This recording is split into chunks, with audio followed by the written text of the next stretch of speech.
¿Qué tal? Hoy vamos a meternos en algo, bueno, más allá de los fundamentos del desarrollo personal, ¿no? Así es. Ya hemos platicado bastante de cómo formar hábitos, pero a ver, la pregunta clave es, ¿cómo le hacemos para pasar de ser nomás buenos en algo a ser, pues, verdaderamente grandiosos? ¿Cómo se da ese salto? Justo ese es el meollo del asunto. Es pasar el siguiente nivel. Exacto. Y justo de eso vamos a hablar hoy. Vamos a desmenuzar algunas tácticas avanzadas que vienen directo de Hábitos Atómicos de James Clear. Un librazo, la verdad. Totalmente. Nos vamos a enfocar en 3 capítulos que creo tocan este punto a la perfección. El 18, que habla sobre el talento, los genes, cuándo importan y cuándo no. Ese es un tema controversial a veces. Sí. Luego el 19, con la famosa regla de ricitos de oro, que es clave para mantener la motivación. Fundamental para no tirar la toalla. Y el capítulo 20, que plantea algo, que a mí me llamó mucho la atención. El inconveniente de los buenos hábitos. Así como suena. Sí, suena raro, ¿verdad? ¿Cómo algo bueno puede ser un problema? Exacto. Así que, bueno, nuestra misión hoy es sacarles todo el jugo a estas ideas, entender cómo podemos optimizar nuestro camino a la maestría y, súper importante, cómo no quedarnos atorados en esa meseta del «ya estoy bien así». ¿Listos? Venga, a darle. Perfecto. Pues empecemos con el capítulo 18 y esa pregunta de siempre. El talento. ¿Naces con él o lo construyes? ¿Qué tanto pesan los genes, neta, en nuestro éxito? Pues mira, es una combinación, ¿no? Los genes sí tienen un peso, y uno fuerte. Clear cita a un genetista, Robert Plomin, que básicamente dice algo como que no han encontrado ni un solo rasgo de personalidad que no esté de alguna forma influenciado por la genética. ¡Órale! ¿Todo? Prácticamente. Desde qué tan obediente eres, digamos, hasta cómo manejas el estrés. Todo tiene una base genética. ¡Wow! Y se apoya mucho en el modelo de los 5 grandes de la personalidad, que es este marco súper conocido en psicología. Explica cómo los genes nos predisponen, por ejemplo, si tienes una puntuación alta en amabilidad, chance tienes más oxitocina, y eso te inclina más a hábitos sociales como, no sé, organizar reuniones, ser el alma de la fiesta, por decir algo. Ok. O al revés, alguien con más tendencia al neuroticismo, pues chance tiene una amígdala, esta parte del cerebro más sensible. Y eso lo hace más preocupón, más sensible a las señales negativas del entorno. Entiendo. Pero entonces, a ver, si los genes influyen tanto, ¿no corremos el riesgo de sentirnos como limitados? ¿O de usarlo como excusa, ¿no? Decir, pues es que no nací para esto. Exacto. Y justo ahí está el punto clave que resalta Clear. Los genes sí, predisponen pero no te condenan, no predeterminan tu destino. Lo que es crucial es el contexto. El contexto. ¿A qué te refieres? A que tu genética te da ventajas en ciertas situaciones y pues desventajas en otras. El ejemplo clásico que usa es el del básquetbol y la gimnasia. Sí. Medir 2 metros es una ventaja genética enorme para jugar básquetbol, ¿estamos de acuerdo? Claro. Pero esa misma altura es una desventaja gigantesca si quieres ser gimnasta olímpico. Totalmente. Te estorba. Exacto. El mismo autor lo dice de sí mismo. Siente que está como programado genéticamente para entender esto de los hábitos, pero que no se le da nada bien tejer o, no sé, diseñar cohetes. Ok. No es que los genes eliminen la necesidad de echarle ganas, ¿eh? Para nada. Más bien te ayudan a entender dónde es más probable que ese esfuerzo que le pones, pues, rinda frutos espectaculares. Ok. Ya veo. Entonces es menos sobre qué genes tienes y más sobre dónde los aplicas. Es encontrar como el escenario correcto para tus talentos naturales. Justo eso. Encontrar tu cancha. ¿Y cómo usamos esto en la práctica? Digo, ¿cómo lo aplicamos a nuestros propios hábitos? Pues la estrategia principal que propone Clear es, y me gusta cómo lo dice, jugar un juego donde las probabilidades estén a tu favor. Me gusta eso, suena bien. Significa alinear conscientemente tus hábitos y tus esfuerzos con tu personalidad, con tus aptitudes naturales, en vez de forzarte a hacer la dieta que está de moda o el hábito que le funciona increíble a tu compadre. Mejor busca lo que de verdad conecta contigo, lo que te funciona a ti. O sea, ser más honestos con nosotros mismos. Totalmente. Si a ti te cae súper bien una dieta baja en grasas, pues dale con esa, aunque tu amigo jure y perjure que la cetogénica es la maravilla. Claro. O si te fascina leer novelas de misterio y eso hace que leas un montón, perfecto. No te obligues a leer ensayos súper densos nomás porque sientes que deberías. Construye sobre lo que ya te funciona. Tiene toda la lógica del mundo. Suena simple, pero híjole, encontrar ese juego ideal, como dices, a veces es lo complicado, ¿no? ¿Da alguna pista para buscarlo? Sí da. Sugiere hacerse unas preguntas que la verdad te ponen a pensar. La primera es, ¿qué me parece divertido a mí, pero que para otros es una lata, es chamba pesada? Interesante. ¿Por qué esa pregunta? Porque usualmente indica que toleras mejor el dolor o la fricción de esa actividad en particular, que no te pesa tanto como a otros. Ok, tiene sentido. ¿Cuál otra? La segunda. ¿Qué actividad me hace perder por completo la noción del tiempo? Cuando entras en ese estado de flujo. Esa es una señal clarísima de que algo conecta contigo. Ah, el famoso estado de flujo. Sí. Tercera. ¿En qué áreas obtengo resultados como notablemente mejores que el promedio, con un esfuerzo similar? Si notas que algo se te da bien relativamente fácil, pues ahí hay una pista importante. Ok. ¿Y la última? Y la cuarta es más introspectiva. ¿Qué se me da de forma natural? ¿Cuándo me siento más yo, más auténtica? Sentarse un ratito a pensar en estas cosas, neta, puede aclarar mucho el panorama. Me encantan esas preguntas. Requieren, eso sí, bastante honestidad con uno mismo, ¿no? Sentarse a pensarle. Pero, a ver, ¿qué pasa si incluso después de buscar y buscar, pues no vemos una ventaja así clarísima? Si no encontramos ese campo donde sintamos que, wow, aquí brillo. Pues entonces, dice Clear, lo creas. Y esta idea es súper poderosa. ¿Crearlo? ¿Cómo? Combinando tus habilidades de formas únicas. Pon el ejemplo de Scott Adams, el que hace la tira cómica de Dilbert. Ah, claro, Dilbert. Adams mismo admite, fíjate, que no es el mejor dibujante del mundo, ni de chiste, y tampoco es el comediante más brillante que existe. Ok. Pero, y aquí está la clave, es mejor dibujante que la mayoría de los comediantes, y es más gracioso que la mayoría de los dibujantes. Esa combinación específica lo vuelve excepcional en su nicho. No manches. ¡Qué buena perspectiva! O sea, ganar por ser diferente. Exactamente. Esa es la frase clave. No se trata siempre de ser el mejor en algo que todos hacen, sino chance ser el único que hace una combinación muy particular de cosas. Me encanta. Te sales de la competencia directa. Justo. El mismo James Clear cuenta cómo él armó su propio campo de estudio combinando biomecánica con otras cosas. La especialización, o esa combinación única, reduce muchísimo la competencia. Es como crear tu propio estanque, ¿sabes? Donde, aunque no tengas una ventaja genética súper obvia en una sola cosa, puedes destacar. Qué liberador suena eso, la verdad. Ok, entonces ya encontré mi juego, o ya lo creé combinando mis talentos. Pero eso es apenas el inicio, ¿verdad? Luego viene el reto enorme de mantenerse, de seguirle a largo plazo. ¿Cómo entra aquí lo de la regla de ricitos de oro del capítulo 19? Justo, ahí se conecta todo. Una vez que encuentras un camino que parece bueno para ti, necesitas mantener la motivación, el impulso. Y la historia de Steve Martin que cuenta Clear es, wow, un ejemplo perfecto. El comediante, ¿verdad? Sí, le tomó 18 años, llegar al estrellato masivo. Empezó en clubes súper chiquitos, casi vacíos, con rutinas de comedia bien cortitas. Ajá. Y lo que hacía era que las iba expandiendo poquito a poquito, año con año. Su frase es brutal, dice algo como, pasé 10 años aprendiendo, 4 años refinando y 4 años de éxito salvaje. ¿10 años aprendiendo?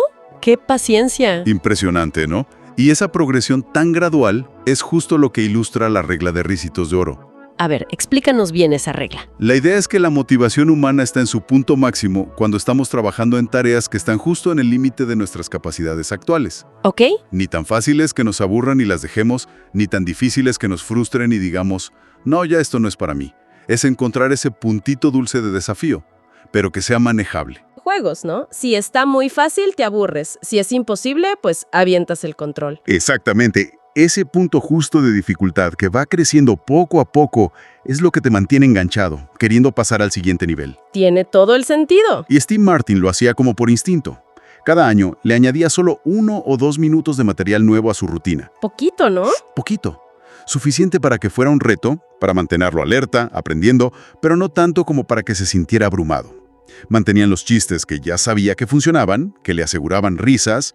Eso es el éxito, la motivación. Claro. Mientras probaba cositas nuevas donde chance se equivocaba. Eso es el aprendizaje, el ajuste. Es un balance súper delicado entre sentir que avanzas y al mismo tiempo tener espacio para mejorar. Qué interesante ese balance. Pero, a ver, incluso encontrando ese punto justo, llega un momento en que la repetición, que es necesaria para dominar algo, pues se vuelve aburrida, ¿o no? Uf, sí. Y ahí entra el coco, el gran asesino de hábitos y metas a largo plazo. El aburrimiento. Sin la menor duda. El capítulo 19 lo dice clarísimo. El aburrimiento es quizás el obstáculo más grande para el desarrollo personal que se sostiene en el tiempo. Sí, creo que todos lo hemos sentido. Clear cita a un entrenador de atletas de élite que decía algo así como que, al final del día, el éxito se reduce a quién puede aguantar el aburrimiento de entrenar diario, de hacer las mismas cosas una y otra vez. Híjole, qué fuerte, pero cierto. La maestría, la neta, exige atravesar esa fase de aburrimiento que es inevitable cuando practicas algo constantemente. Los profesionales, a diferencia de los amateurs, se apegan al plan incluso cuando no están motivados, ¿sabes? Cuando la novedad ya se fue. Es disciplina pura, ganándole la inspiración del momento. Ok, disciplina contra aburrimiento. ¿Y cómo le hacemos para lidiar con ese aburrimiento que va a llegar sí o sí? ¿Es nomás apretar los dientes y aguantar o hay, no sé, estrategias?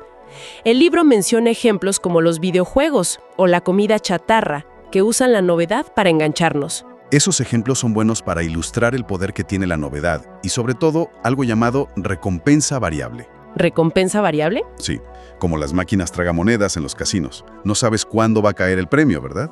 Cierto. Y esa incertidumbre, ese chance ahorita sí, dispara la dopamina en el cerebro. Y eso acelera que se forme el hábito y además combate el aburrimiento. Ah, mira tú. Interesante mecanismo. Sí lo es. Sin embargo, ojo, no se trata necesariamente de estar buscando novedad artificial todo el tiempo en todo lo que haces. No. No. De hecho, la propia regla de Ricitos de Oro es una herramienta contra el aburrimiento. Si la tarea en sí misma tiene ese nivel de dificultad adecuado, justo en el límite de tu habilidad, se mantiene interesante por sí misma. Ah, ok. El desafío mismo es la novedad. Exacto. Ese desafío constante, esa mezcla de pequeños éxitos y pequeños fracasos, es lo que te mantiene metido, involucrado, sin caer en la monotonía total. El desafío correcto es la novedad que necesitas. Entendido. No hay que buscar fuera necesariamente. Y el verdadero salto, yo creo, se da cuando alguien se enamora del proceso en sí, con todo y sus partes repetitivas y aburridas. Esa es la diferencia clave. Los profesionales se presentan y hacen la chamba, tengan ganas o no. Encuentran satisfacción en la práctica misma. No solo están esperando la recompensa final. Eso es crucial. La diferencia entre hacerlo cuando me siento inspirada y hacerlo porque toca, porque es parte del camino. Uf, fascinante. Y hablando de seguir adelante, llegamos al capítulo 20, con esa idea que, te confieso, me dejó pensando mucho. Que los buenos hábitos pueden tener un lado oscuro. ¿Cómo es posible que algo bueno se vuelva un problema? No manches. Neta. Suena contradictorio, ¿verdad? Pero el problema surge justo de lo que buscamos al principio. La automatización. ¿Cómo? O sea, ¿lo que queremos lograr se vuelve el problema? En cierto modo, sí. Una vez que un hábito se vuelve automático, que es genial para ser eficientes, para no gastar energía mental, pues dejamos de prestarle atención consciente. Entra en modo piloto automático. Ajá, lo haces sin pensar. Y el peligro ahí es que si dejas de prestarle atención, también dejas de buscar activamente maneras de mejorarlo. Caes en la complacencia. Te confías. Es como si el hábito nos pusiera tan cómodos en ese piloto automático que ya ni miramos el tablero de control para ver si podríamos, no sé, volar un poquito más alto o más rápido. Exactamente, esa es la analogía perfecta. Clear hace una distinción bien importante entre los hábitos y lo que llama práctica deliberada. Práctica deliberada. ¿Qué es eso? Los hábitos son buenísimos para ser constantes, para no cansarnos pensando qué hacer. Pero para llegar a la maestría, para dar ese salto de bueno a grandioso, no basta con la automaticidad. Necesitas combinar esa base sólida de hábitos con esfuerzo consciente, con reflexión, con una búsqueda activa de cómo mejorar. Ok, combinar las dos cosas. Piensa en la analogía que usa él, lavarse los dientes. Es un hábito automático, súper útil, ¿no? Sí, claro. Pero nadie busca la maestría en lavarse los dientes. No aspiras a ser el campeón mundial de cepillado. Jaja, no, pues no. Pero en un deporte, en un arte, en una habilidad profesional compleja, quedarse en el nivel de suficientemente bueno, que es el nivel que te da el hábito automático, es la receta perfecta para estancarse. La automaticidad, si no la revisas, te deja en una meseta. Totalmente de acuerdo. Entonces, ¿cómo evitamos esa meseta cómoda, pero, pues, limitante? ¿Cuál es el antídoto contra esa complacencia del hábito que ya dominamos? La solución es implementar un sistema estructurado y regular de reflexión y revisión. Un sistema. ¿Sí? Y el ejemplo estrella que presenta en el libro es el de Pat Riley con los Lakers de Los Ángeles, aquellos de los 80s, y su sistema CBE. CBE. Career Best Effort, mejor esfuerzo de carrera. Lo que hacía Riley, que era un genio para esto, era calcular un índice de rendimiento para cada jugador. Un índice. ¿Cómo? Sumaba todas las estadísticas positivas, puntos, rebotes, asistencias, robos, y le restaba las negativas, pérdidas de balón, faltas cometidas, todo eso ajustado por los minutos que jugaba cada quien. Órale, súper detallado. Mucho. Y luego comparaba ese índice personal de cada jugador con su propio rendimiento pasado y con el de los mejores jugadores de la liga en su misma posición. ¡Wow! ¿Y la meta cuál era? Simple pero poderosa.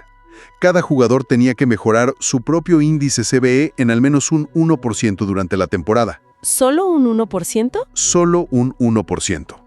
Pero ese enfoque sistemático en la mejora continua, constante, los sacó de un bache en el que estaban y los llevó a ganar campeonatos seguidos. Fue clave.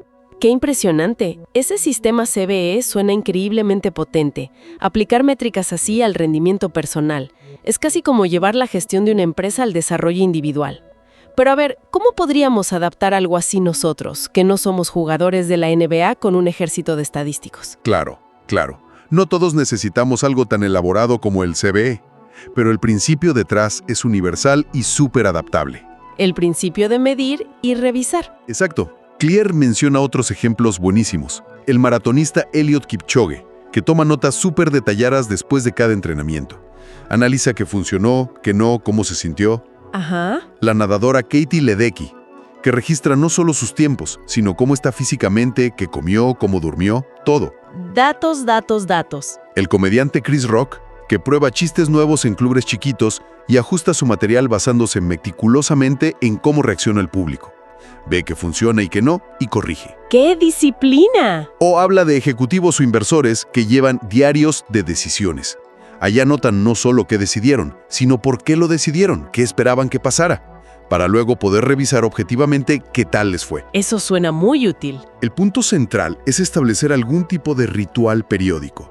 Puede ser diario, semanal, mensual o hasta anual, como las reseñas anuales y los reportes de integridad que el mismo Clear dice que usa. ¿Para qué? Para evaluar si tus hábitos actuales te siguen sirviendo, si estás poniendo tu energía donde debe ser y dónde puedes hacer esos pequeños ajustes para seguir mejorando. Es para evitar seguir corriendo la rueda de hámster, por muy eficiente que sea tu hábito. Tienes que revisar si la rueda sigue yendo a donde quieres ir. Entendido. Es como tener puntos de control conscientes para no quedarnos dormidos al volante de nuestros propios hábitos. Súper importante. Y mencionas que hay otra trampa, ¿verdad? Una quizás más sutil, pero igual de peligrosa, que tiene que ver con nuestra identidad. Correcto.